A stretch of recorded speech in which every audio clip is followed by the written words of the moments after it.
Okay. All right. This is the E-Flite Pitts, the UMX version. And, you know, just to be perfectly honest, we did a meeting this morning that we were going to film. We filmed it, but it was unfair because the rudder was way off and I didn't check my surfaces to make sure they were in neutral before I flew it. So that's what happens when you get excited. Yeah, I just wanted to take it up in the air. A friend of mine owed me some money, so I said instead of giving me cash, give me a plane. And so he did, chose this one, and we're gonna give it a shot. All right, I'm gonna go take off without safe. I got a 300 milliamp battery in there. I have it back farther than where they intend to put the battery, but a friend of mine, Don, who has one of these, suggested that I put the battery back farther. And I've got high rates, and I've got no safe. All right, here we go. Much better. Oh yeah. Much better.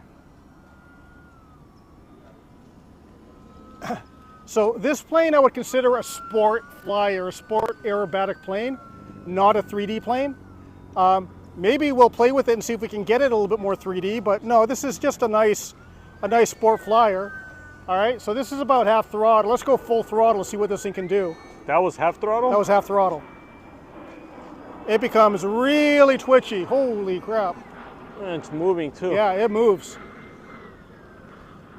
All right, so this is high rate, which is 100%, and I have about 30% expo. And let's do a roll. Wow. That's nice. Looks like a jet's going out. All right, and I'm gonna see, like before I couldn't do it, but let's just see now. Let's go into the wind and let's try to do a little bit of a high alpha. I don't think it can really do it. And maybe I gotta shove the battery back even farther, but let's try it. No, it's definitely tippy, definitely tippy. The good thing about this plane, as I realized in that first flight, is its inverted performance is very good. So if I'm flying it around like this, I'm gonna go ahead and throw it inverted. Let's go over here and let's throw it inverted and just a bit of down elevator to hold it there. And it's actually really good. So it's actually very easy to control. And let's go ahead and try a spin.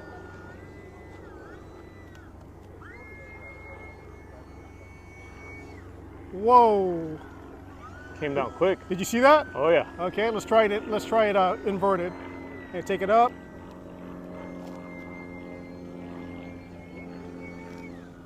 Oh yeah. And let's just do a regular snap roll from horizontal. Yeah, oh yeah. That's a snap. Oh yeah. And I think what this plane really excels on is scale type maneuvers. And if you do that kind of stuff, you're gonna love this plane. Shake it up. Bring it back down. And scale is kind of a misnomer because this thing's got insane amounts of power. Like, that's really good vertical. Oh my God, you're gone. That's no power? That's no power.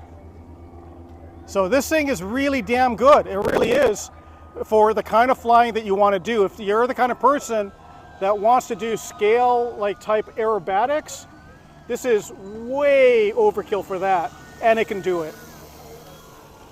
I'm trying to see if I could knife it? Yeah, knife edge is a little tough on this. I mean, it's such a short fuselage and it's coupled. So, you know, it's got, yeah, maybe with practice I can do it, but right now, not really. As soon as I give it the aileron and the rudder, it sort of goes into that bank. But to do regular flying, yeah, this is nice. And honestly, the biggest draw for planes like this is you've got a small format plane that fits in a nice small box, and you can just leave it in your car, in your trunk, and like whenever you feel like flying, you could fly it. Yep, or take it traveling with you. Yeah, or take it traveling. It's just really nice, Like, yeah, inverted flight's really good. Its scale maneuvers are nice. Let's do a loop. So I'm going to do an outside then an inside, or excuse me, an inside loop then an outside loop.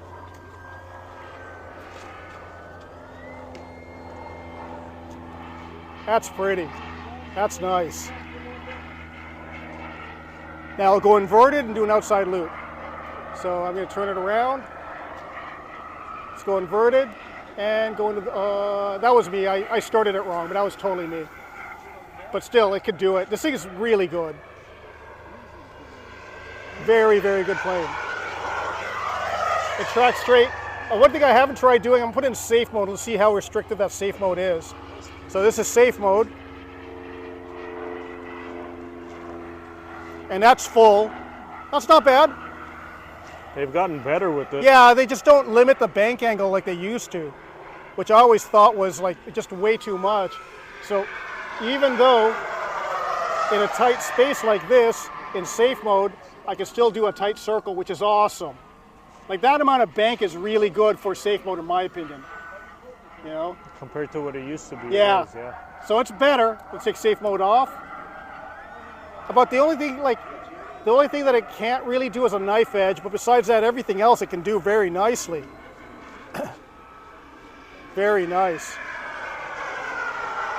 Hover? I'm trying.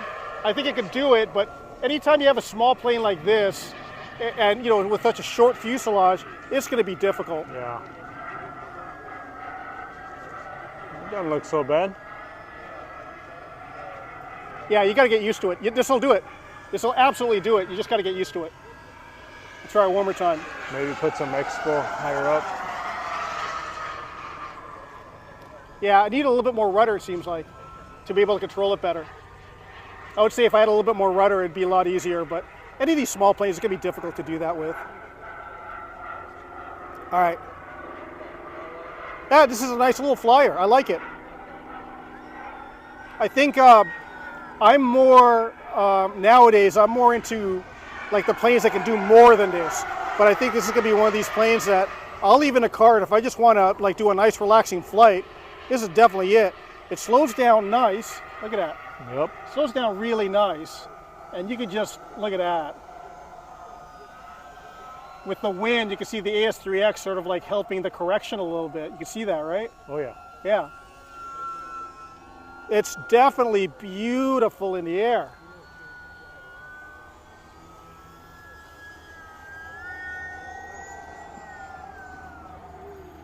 Just to do these nice, graceful maneuvers, that's what this plane is for, man. Yeah. I think I'm going to play with this, maybe put the CG back a little bit more and see if I can get it to hover a little bit easier. But besides that, yeah, I'm going to like this. This is going to be my sort of like relaxing easy flyer. All right, I'm going to try landing it. I'm going to land with a little bit of downwind, so hopefully I can get the plane to land close to us. Nolo, I'm landing. Oh, you're good. Yeah, thank you.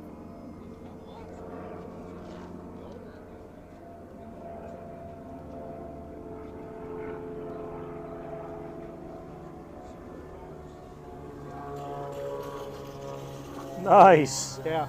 Cool little plane. Now, when I came in for my landing, it's a slight it's a crosswind and a little bit of a downwind when I came in.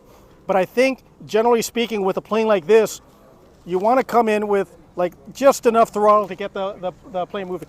And what I do is I come in, I drop the throttle, and then as it's coming in, I'm holding a little bit of up elevator. And what I'm doing is I'm raising up the throttle until I see the plane just sort of like go up a little bit. And I want to be right around there. It's still dropping to come in. So I would highly suggest that on a plane like this where you've got stubby wings, stubby fuselage, you come in with a little bit of power. A little bit of power, yep. Just a bit of power. But yeah, I mean, pretty damn nice, I would say. And it certainly is beautiful. It is really pretty for a small plane. You know, Yeah. It's interesting because a lot of times with the newer planes that they've had, the new UMXs, they went to ball links, and this one still isn't. You know, Yeah. The only good thing about it not being ball links is adjusting surfaces is by this little bend over here. So you see that little bend? You can squeeze that or expand it to adjust your surfaces. So when I noticed that the rudder was bad after my first flight, all I did was just squeeze the rudder control just a little bit, and now it's right on the money. Trimmed it out. Yeah, and that Easy trimmed it trim. out. Yeah. So good and bad. You know, it looks like they went with the older style hinge mechanism, but because of that, you don't have to unscrew the ball link, take it out, turn it. You just have to squeeze or unsqueeze. So, you know, I like it. I think this is a good flyer. I consider it a sport type aerobatic plane, you know, and it doesn't have the tendencies of, like, I would assume the real one, which is very heavy. This thing's light, you know, so it actually flies relatively light. Just be careful. There's a little tip stall on you. You know, so you just kind of have to feed it a little bit of power when you're going slow. That's all. Yep. But excellent little plane.